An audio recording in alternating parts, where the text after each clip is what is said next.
For those of you who don't know me, my name is Jeremy Till, and I'm here, I think, in two capacities. First, as head of Centre St Martin's, to welcome you here, and also as Pro-Vice Chancellor for Research,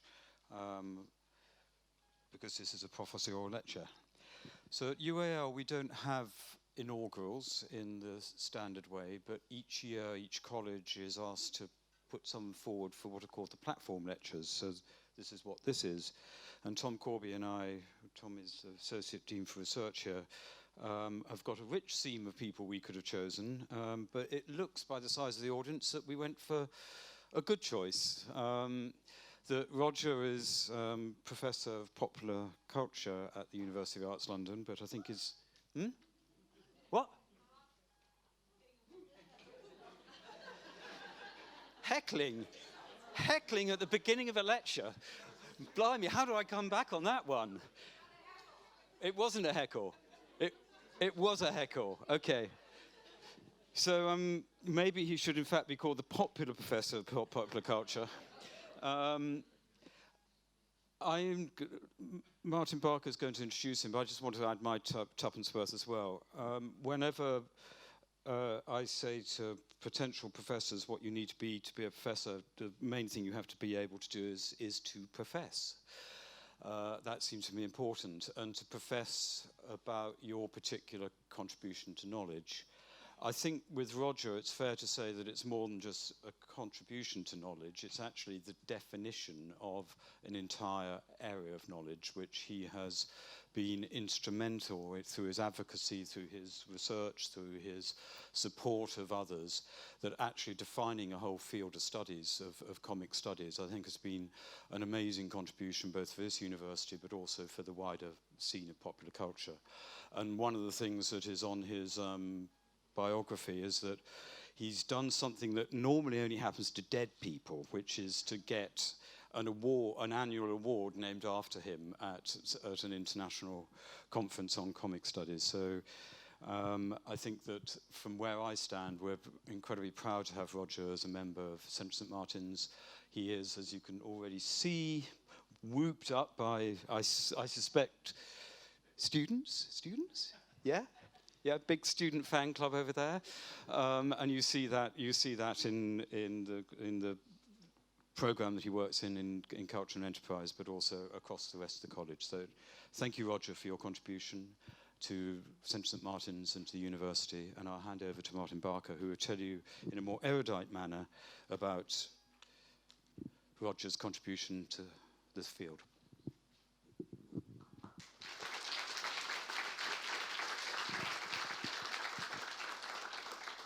Hello, everyone.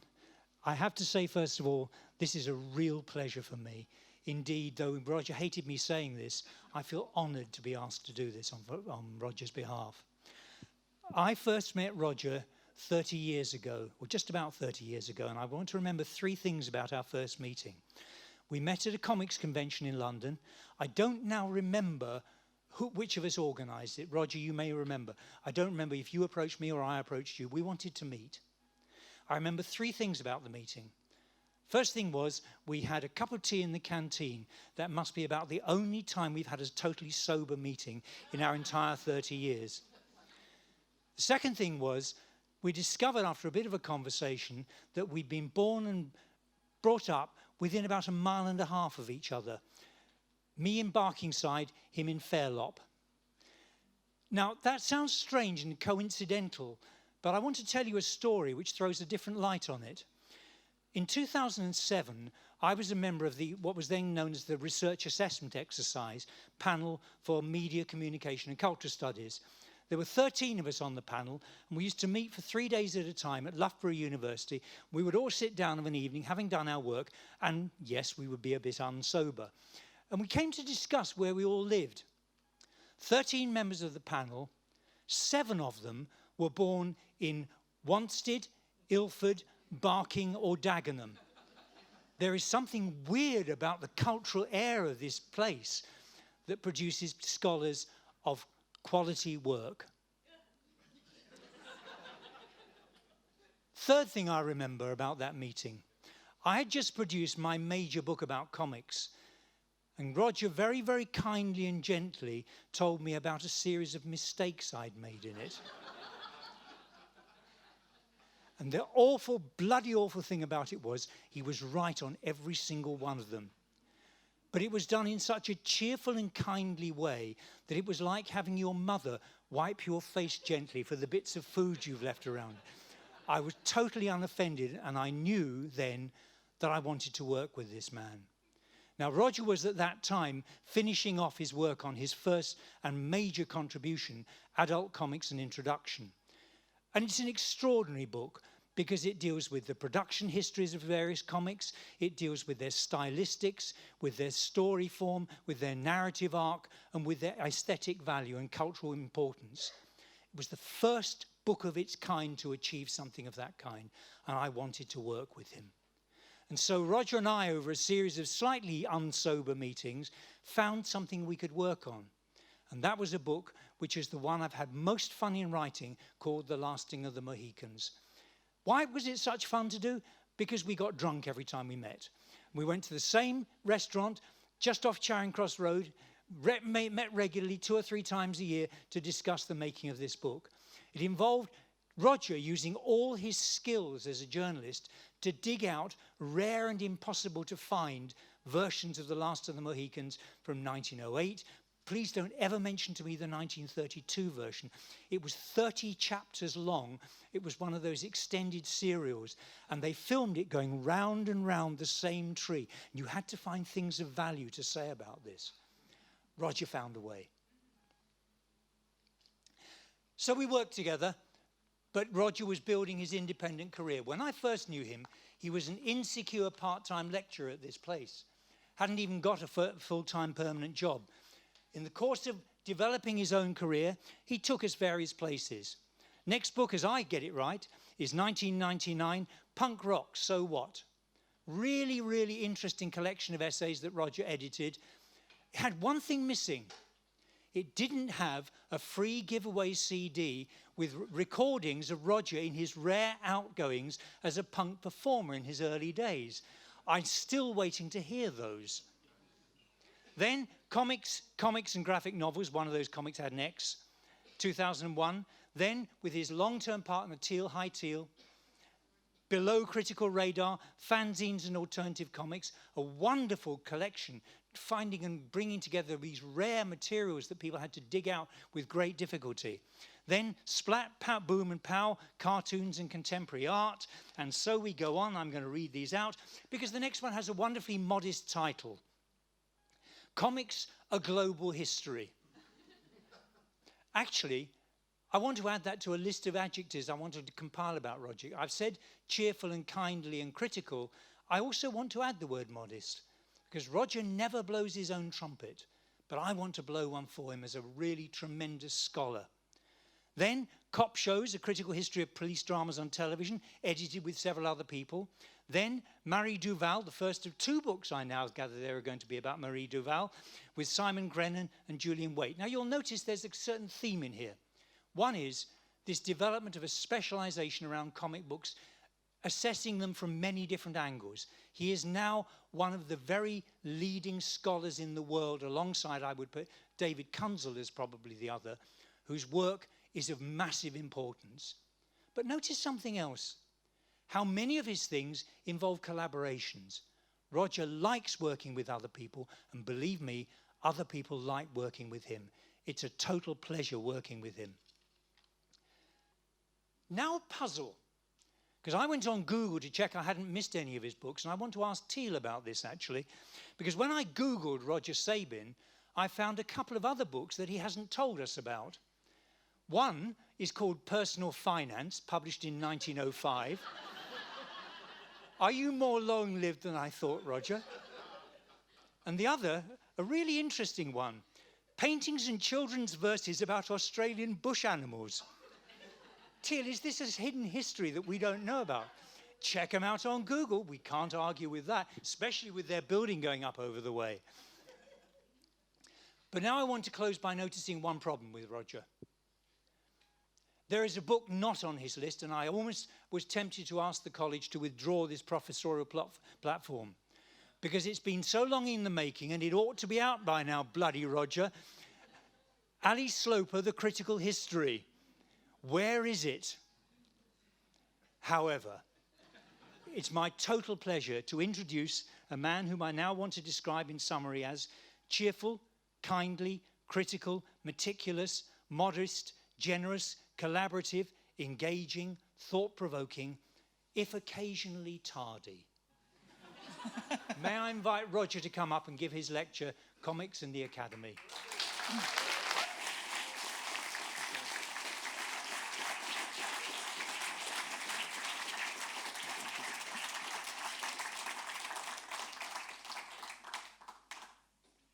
Well, I sound absolutely fascinating. I'm looking forward to this now. Thank you very much indeed. I've got a list of people to thank. Thank you, Jeremy, of course. Thank you for supporting my research. Thank you for supporting my professorship all those years ago. I haven't forgotten that. That was great. Martin, of course. For those of you who don't know Martin, Martin is a pioneer in comic studies, that's for sure. But he's also a pioneer in audience studies. He's a pioneer in film studies, and he's a pioneer in racism studies. He's a major name in intellectual life, and he's a major name in my life as well. So it's great that you're here. Thank you very much. Oriana Badley, who is the Dean of Research at the university level, she couldn't be here tonight, but I wanted to thank her. Tom Corby, who's already been introduced, he's in the audience. Thank you, Tom. Lynn Finn, who organised things. She is the events coordinator. Yes. Absolutely fantastic, Lynn. Great job. And after this, we go across the road to see an exhibition by Posey Simmons. And Posey is coming along. She's going to be there. And she's one of the greats. And so if you want to do a selfie or anything appalling like that, now is your time to do that. And that would be great fun. So thank you, Lynn. And John Myers, who is the genius cartoonist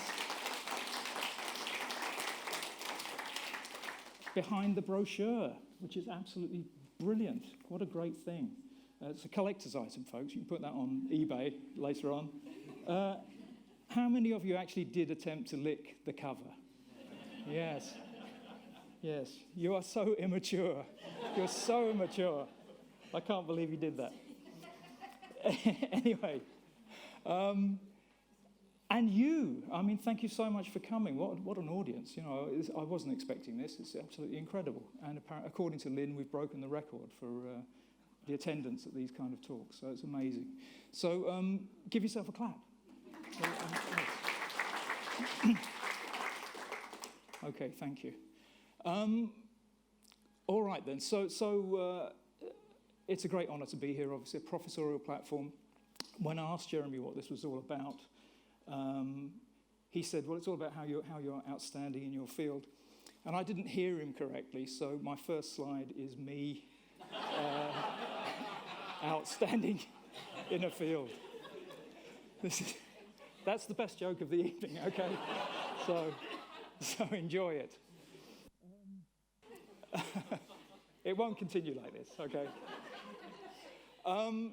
But what field? Now, I mean, as Jeremy has said, I'm a professor of popular culture here, which means I'm really lucky. I do all sorts of things. The last big talk I gave was about heavy metal music. The last big book I did was about television drama. So I do different things. But if I'm known for one thing, it is comics studies, and that's what I'm going to talk about today. So I'm going to move across this table of wonders. This is going to be a general talk because, you know, you're a general audience. It won't be an academic talk. So I'm going to point out some things that are on this table that will make sense as we go along. The Beano. I think if you grew up in this country, you'd be familiar with that. Famous kids comic. Biffo the Bear. We've got a European album-style comic there. Some of you would have grown up with the Tintin books. We've got a small press comic. This was done on a photocopier. It probably had a print run of a few dozen. We've got an underground comic. These were popular in the 1960s and 70s. kind of sex, drugs, and rock and roll type comics. This is The Fabulous Furry Freak Brothers, about 3 hippies in search of marijuana.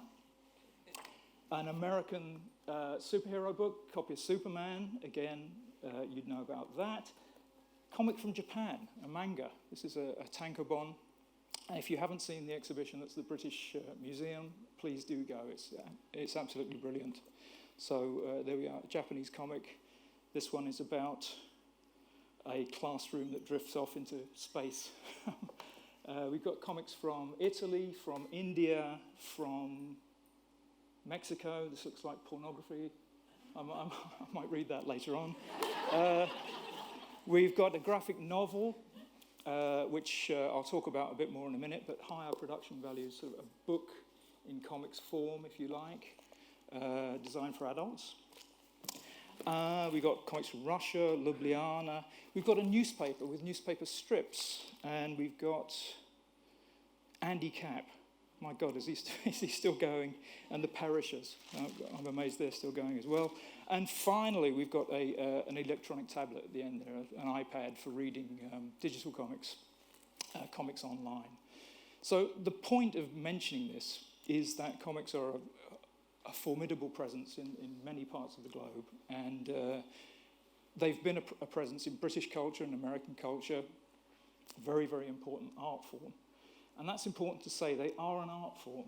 Comics do constitute a medium, and they are a unique blend of word and image. They can do their own thing, they have their own language, and yeah, they generate their own thrill. And I think it's really important to say that at the outset. And I think if you grasp that, then the rest of what I say will make sense. Okay. Gonna have some water.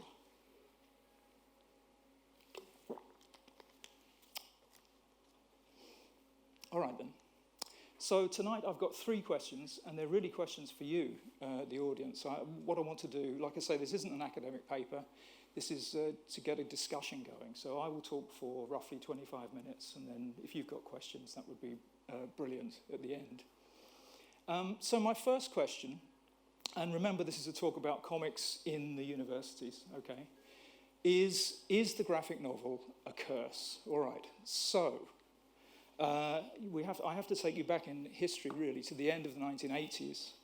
And to simplify things, there was a taste distinction that was broken down. So perceptions of the comic sort of shifted from this sort of crappy newsprint, lowest common denominator publication for kids, to this, the expressive object, which is the graphic novel. You know, decent production values, like I said, you know, in book form, beginning, middle, and end. And at the time, this was sort of hailed as a revolution. These are some of the typical headlines in the newspapers. Comics grow up, says the Sun, you know, and maybe you remember some of this. So this was a sort of a magical transformation from trash to art. And along with that, there were consequences. So comics suddenly started to become a bit more respectable. And again, I'm simplifying, but... So this is an excerpt from John's brilliant comic. You started to see comics in bookstores. They were taken away from the fan shops. They went into the bookstores. Always the shelf at the back of the bookstore, incidentally, because comics, graphic novels were always the first thing to be stolen. Did you know that? It's true. But and you saw them reviewed on The Late Show on television, heard them on Radio 4, on the review shows, that kind of thing. And they had regular review spots in the quality newspapers. So they garnered a sort of measure of respectability. And with that, you saw sophisticated content. You started to see memoir, political commentary, travelogues, just about everything you can imagine in prose fiction, really. And new audiences. I mean, because they were moving into a new space, there were many more women readers, for example, many more women readers, and more women producers. So it's significant that a lot of the most important and significant graphic novels were produced by women. And we've got some of the graphic novelists in the room, actually. Over there, that's Nicholas Streeton, who did that one. So all this happened over time. It encouraged other kinds of diversity as well. Okay. So in the academy then, in the universities, this had a knock-on effect because the universities started to catch on. This is a photograph from the library upstairs, by the way, and shout out to the librarians for amassing such a great collection of these things. Gradually, over time, you started to get peer-reviewed journals. There are now 10 of them, 10, which I think is too many, actually. But yeah. There is an annual conference circuit. The big one in Britain is very soon, but they're all over the world. There are degree courses dotted around the country. There are academic book lists. All the university presses have their comic studies list, and including Routledge and Palgrave and so on. And there's a range of people at PhD level who are doing comic studies. So it's quite a big, quite a steep evolution. Some people would say the graphic novel is just a hype or a marketing trick, or it's just another name for a big comic. And I don't agree with that. I think that there are specific things you can say about a graphic novel that makes it a graphic novel, and I think we should go on studying them. So this is from the Cambridge History of the Graphic Novel, which is this massive tome here. Fantastic book. I don't know if Hugo's in the room, one of the editors. Oh, he is. Okay, hello. And it's defined there in this way, and I agree with this. I think that's quite a good assessment of what we're looking at. However, if you emphasize the graphic novel too much, things get warped. And the majority of the papers for the journals are from a lit crit perspective. The majority of the books on the book list are lit crit. And the graphic novels tend to be analysed as novels. You know, it's a natural process, but that's what's happened. And what that means is they are essentially textbooks with pictures, which is not the point, okay? And of course, the traditional universities kind of colonized comic studies for this reason. So this was the pioneering course up in Dundee, and it came out of an English literature course. And they did a brilliant job. It's still the model, I think. And I'm absolutely not saying that the literature departments are doing a bad job. I think they're brilliant at image analysis and everything else, but it is an emphasis, and I'm not sure if it's an entirely healthy emphasis. And that's why a few of us last year banded together and started this, which is the Comics Research Hub for this university. And my colleague Ian Haig, if he's here, was very instrumental in starting this. So we were kind of pushing back a little bit. I think the art school sector has been quite slow to catch on to comic studies, as it happens. I don't know why that is. I'd love to hear what you think. I mean, is it something to do with the way we define art, that word art? You know, is there snobbery around that? I'm not sure. I mean, some of you are nodding. I don't know, but tell me later on. Okay. So once you have this emphasis on the graphic novel, it's very difficult to stop.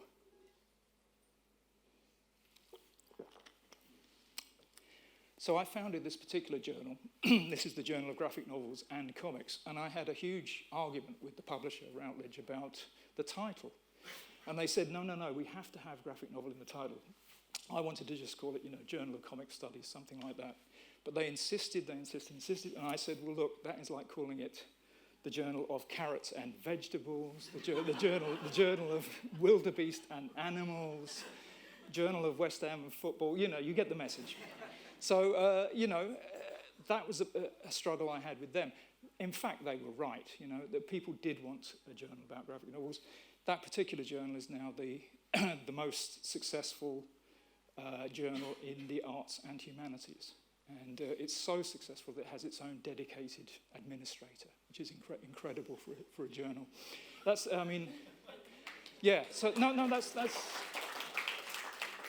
that's not down to me. That's down to the editors, to be fair, But nevertheless, it does show you where the energy is.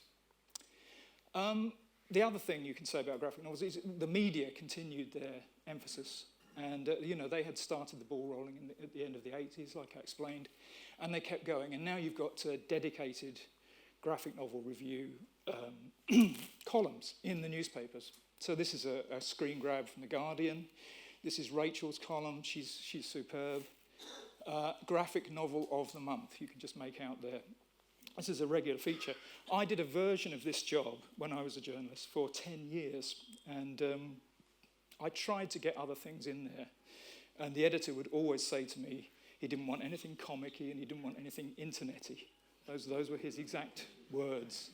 Nothing comic-y, nothing internet-y. And so, I couldn't breach that wall. And it's obviously been retained. So again, there's an emphasis on graphic novels. How do you get this other stuff? How does this other stuff get a look in is my point. Prizes. Prizes. Last year, a graphic novel was nominated for the Man Booker Prize. And all the media went crazy. They said, what a fantastic thing this was. This is a step forward for the respectability of the form and so on and so forth. But the Man Booker Prize is a literary prize. It's a literary prize. What is the point? What is the point of putting a comic in for a literary prize? The comic in question was this one. It's an American book called Sabrina. It's not bad. I mean, it's a decent comic. But it is the style used by the graphic novelist is lots and lots of very small panels with talking heads. If you had to say what a literary comic was, then you'd probably point to Sabrina. Okay, so what does all that mean? Well, the graphic novel has sort of got us as far as we've got, in a way. It's been an access point for the universities into comic studies, and without it, we wouldn't be where we are. Without the literature folk, we wouldn't be where we are, and that's for sure as well. But is it time to sort of de-emphasize the graphic novel? I'm not saying we should stop looking at it completely, but I think maybe it's time to look at other forms. But again, you tell me what you think. That's another John panel, by the way. Okay, so my second question is this one. Is comic studies becoming instrumentalized?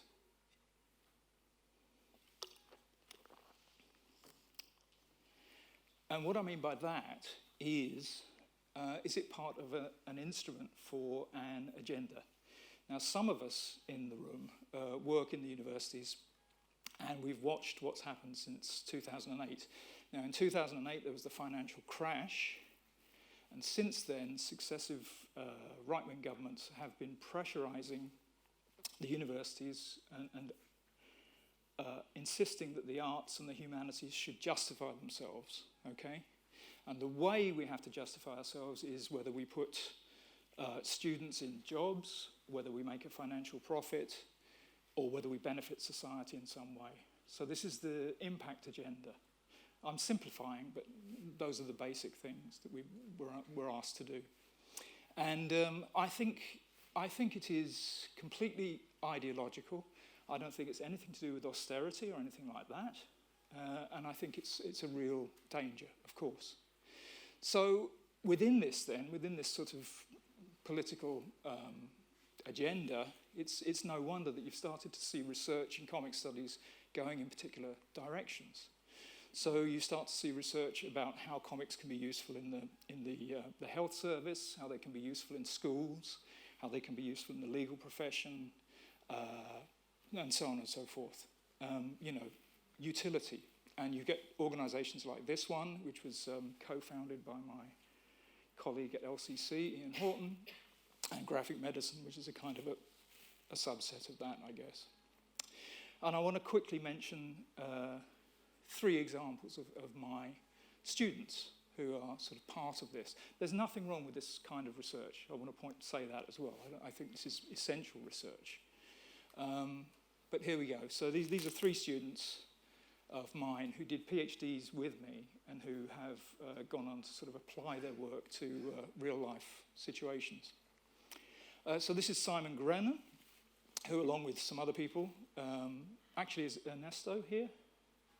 okay, well, he was one of the co-authors of this, did this remarkable comic about people living with dementia, and it's based on care workers' stories, and it's using a technique derived from manga. And it's a kind of amazing piece of work, actually. So that's Simon. This is John Myers, who you already know, who's Dr. John Myers, of course, who did the brochure, the comic, and he is looking at visual metaphor, and he did his thesis about visual metaphor theory, and now he's applying that to visual metaphor as it's applied to chronic illness. And he's especially interested in illnesses that you cannot see. So that's John's work, again, amazing. And this is Pen Mendonca, who, in her thesis, she came up with an entire system of ethical cartooning. And she applies values-based cartooning to different marginalized communities. And she comes from a care background, actually. So all of this is quite incredible work. You know, it's making the world a better place. I don't know how else to describe it. It fits the impact agenda that I just talked about. It also fits the university research strategy. You know, it probably fits into the second one and the last one pretty well. And this too is part of the impact agenda because it has to be. But the thing I want to say, and you know what I'm going to say, of course, is what about all my other PhDs who are doing different projects, you know, which are just as amazing?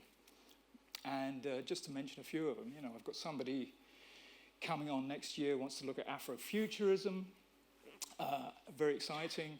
I've got somebody looking at digital comics, somebody looking at early print techniques in comics, transmedia storytelling, iconic painters, biographies, theories of collaboration, etc., etc. So are they at the wrong end of this hierarchy? Because I really hope not, you know, because that's what it looks like if you take on board this ideology that's coming our way.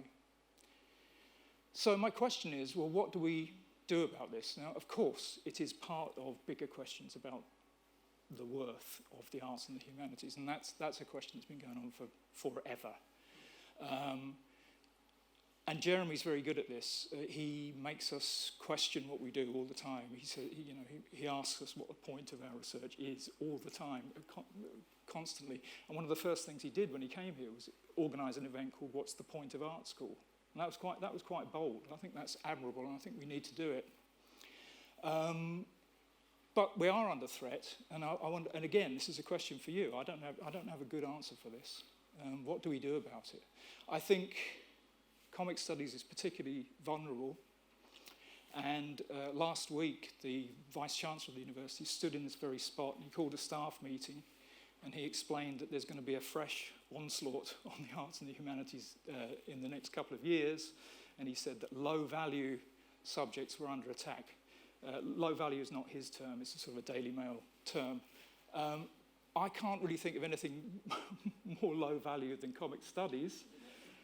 So we have to think imaginatively about how to sort of win back the narrative, if you see what I mean.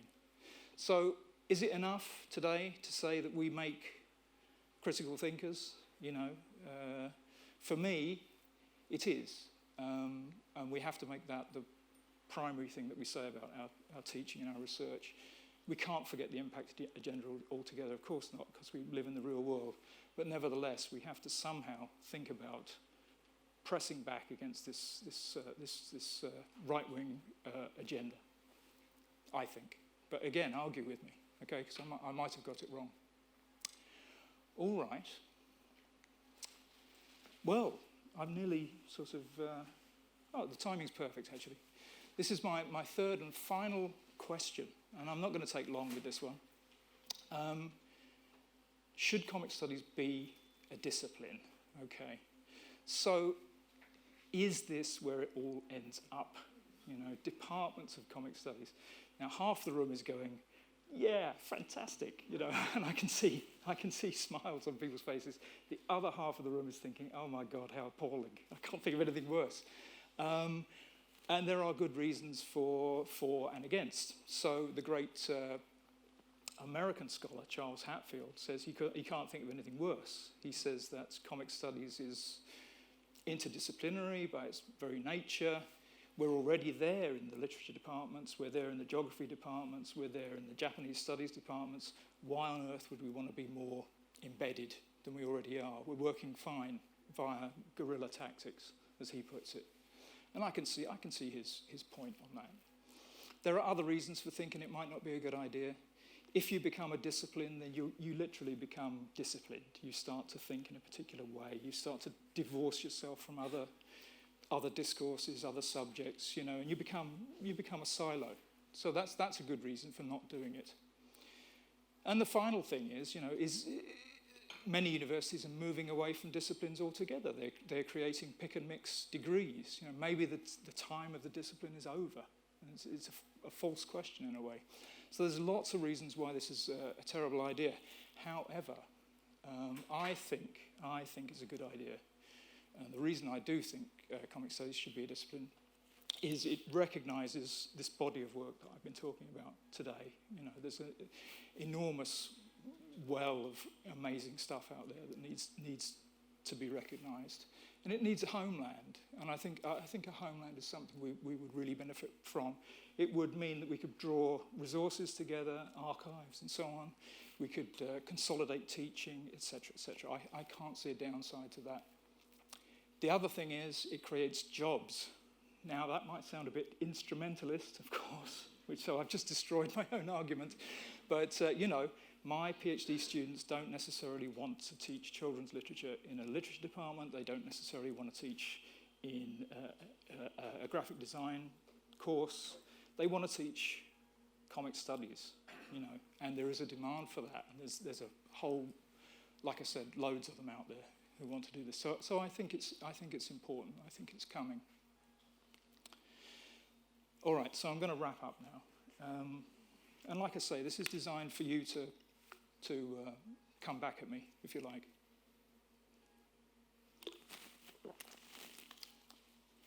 All right, so when Martin and I started out all those years ago, at the end of the 1980s, there was no such thing as comic scholarship, at least not in the way that we understand it now.